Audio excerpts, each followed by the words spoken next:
పెళ్ళైనా పండగైనా వేడుక ఏదైనా పట్టు చీరల ప్రత్యేక వేదిక వారాహి సిల్క్స్.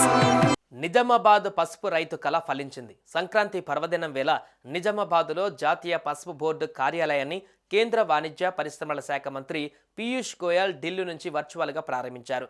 ఆయన వెంట నిజామాబాద్ ఎంపీ ధర్మపురి అరవింద్ కూడా ఉన్నారు. ఇప్పటికే పసుపు బోర్డు చైర్మన్గా ఆరుమూరు జిల్లా వాసి పల్లె గంగారెడ్డిని కేంద్రం నియమిస్తూ ఉత్తర్వులు జారీ చేసింది. ఈయన బాధ్యతలను స్వీకరించారు.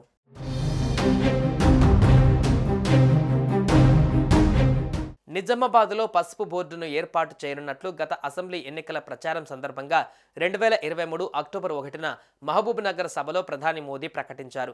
ఆ తర్వాత అక్టోబర్ 4న కేంద్ర వాణిజ్య శాఖ దీనిపైన గెజిట్ నోటిఫికేషన్ జారీ చేసింది. అయితే బోర్డు ప్రధాన కార్యాలయాన్ని ఎక్కడ ఏర్పాటు చేసేది అందులో పేర్కొనలేదు. తాజాగా నిజామాబాద్లో బోర్డు ఏర్పాటు చేస్తున్నట్లు కేంద్రం ప్రకటించింది.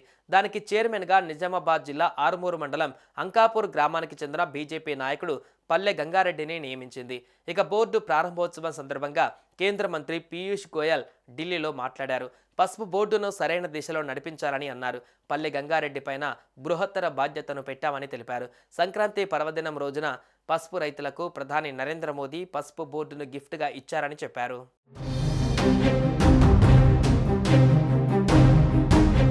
గత అసెంబ్లీ ఎన్నికలలో ఎన్నికల ప్రచారం సందర్భంగా మోడీ ఇచ్చిన మాటకు కట్టుబడి పసుపు బోర్డును ఏర్పాటు చేశారని పీయూష్ గోయల్ కొనియాడారు.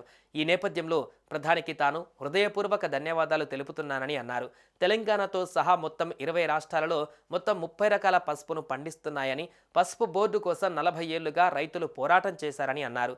నేడు ఆ రైతుల జీవితాలలో ప్రధాని మోడీ వెలుగులు నింపారని తెలిపారు.